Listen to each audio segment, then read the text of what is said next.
So what about the other 1% of the UFO phenomenon? Has there ever been legitimate sightings? As promised, we're going to cover this 1% in a future episode. But I'll share with you something a wise man once shared with me. Before we should start focusing on dealing with problems outside our world, we should first focus on solving the problems within our world. And before you can start solving problems within your world, you first have to solve problems within yourself and within your surrounding environment of family and friends. So basically what I'm trying to say is that we have priorities that we need to focus on first and foremost so we can successfully build our lives and our minds. Now, it's no secret that the difference between what the government knows about UFOs and aliens and what is shared or released to the public is extremely enormous. And unfortunately, governments and several organizations on Earth are taking advantage of the UFO phenomenon to achieve worldly agendas. So why do we see particle beams, huge ones, firing at things that are, you were saying 200,000 Gs? Yep. I mean, go over that. Well, because I think it's part of a test for if there are bad guys out there. Or maybe they're doing preparations for factions. We may be looking at more than one faction. Remember, these groups tend to fragment. They fractally fragment so that you have wars within wars within wars. You know. But why would NASA release that footage? Well, remember, you've got all the good guys in NASA, and then you've got a few who are not good guys. The good guys don't know that there's something to keep secret. They, remember, the lie's different at every level. They believe the lies they've been told. So when you set up a structure, an institution, which is supposed to be open and above board and is supposed to present live TV of the shuttle missions, they present live TV. Now, the controllers can't say, oh, well, you can broadcast this, but you can't broadcast that. Because the honest guys will then say, sure. Well, why can't we broadcast that? So people always say if this was happening, it would come out, and it is coming out. Well, I mean, I agree with you. When you've got the Catholic Church saying we need to love the aliens, they're our brothers, when you've got every major denomination saying it, when you've got all the movies, and you've got, you know, in the 80s, huge programs at the Olympics with aliens landing, you know, fake aliens, and you've got huge things the size of 3 football fields floating over Dallas and stuff all over the place.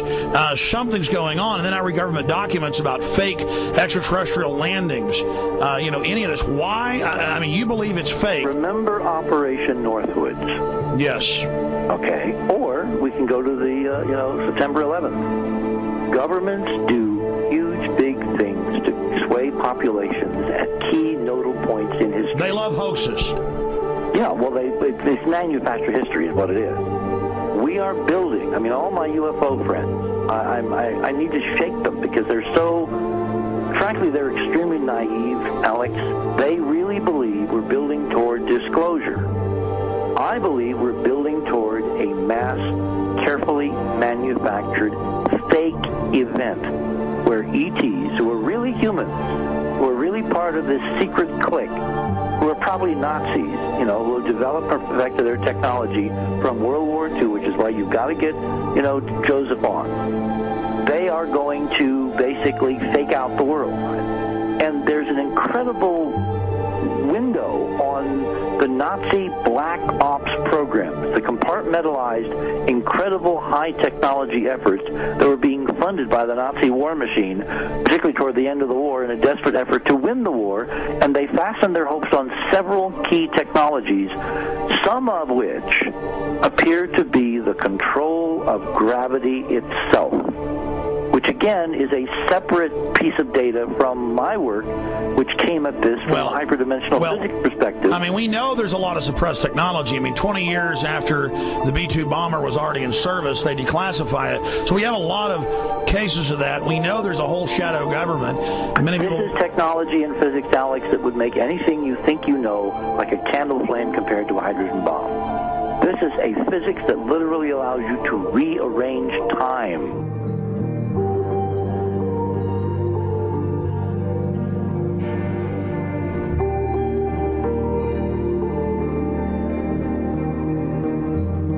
experiment. But I mean, imagine you've got all these compartments in these pyramids within pyramids of compartmentalization. That's why that's the New World Order symbol. And we don't know what they've got because they are so secret. We know they lie so much. We just know it's advanced. Mainline scientists say they're 30 years advanced. So Richard C. Hoagland, what I'm saying to you is, I'm entertaining what you're saying. I respect you. I think you're a great guy. My only issue is, like you said, dealing with what we know they could be up to. The fact, Alex, we have done experiments. We have our own data. We have experiments now from the Soviet Union. 30, 40 years when the Iron Curtain came down, when Glasnost finally prevailed, a huge amount of stuff was declassified from the KGB as well. And we now have put this data together. We not only know what the physics is, we know what it can do, we know what it's based on, we know how to make it work. We've seen in our own experiments ample evidence. We've seen experiments across the American landscape and even in Europe that vindicate various parts of this. And the latest thing I'm working on, it looks like von Braun himself was deeply involved in some of this early physics experimentation, but they're keeping all the good stuff for themselves.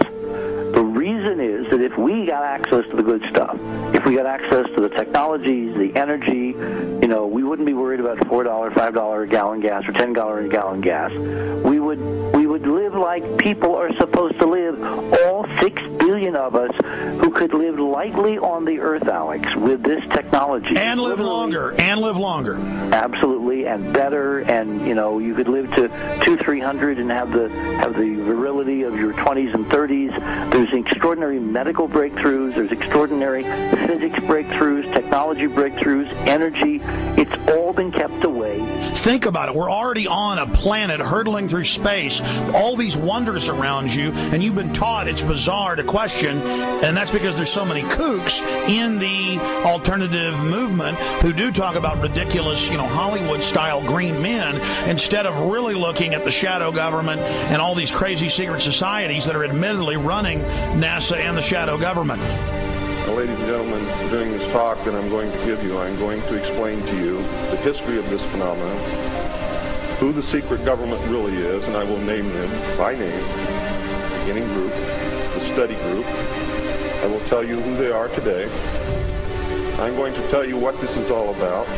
I'm going to tell you who's selling drugs to your children, and I'm going to tell you why the United States government is afraid for you to find out what the truth is regarding UFOs.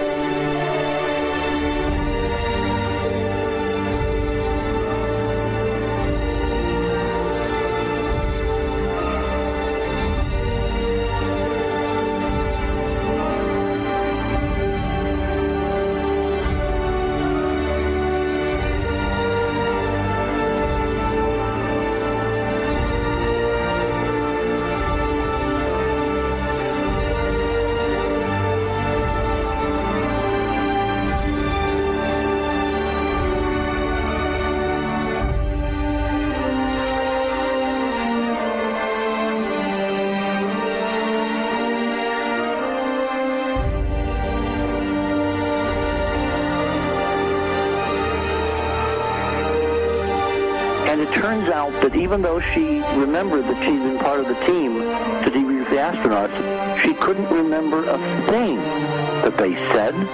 She couldn't remember why she no longer was working with NASA. She couldn't remember. In other words, her memory lapses were enormous, and I don't think they were feigned, because we now found the same pattern in all the flight crews. Because the awful truth, Alex, is they have been brainwashed. They have been mind controlled.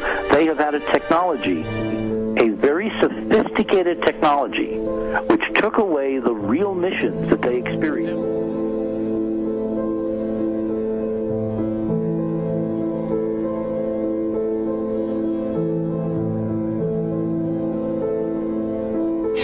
Sorry.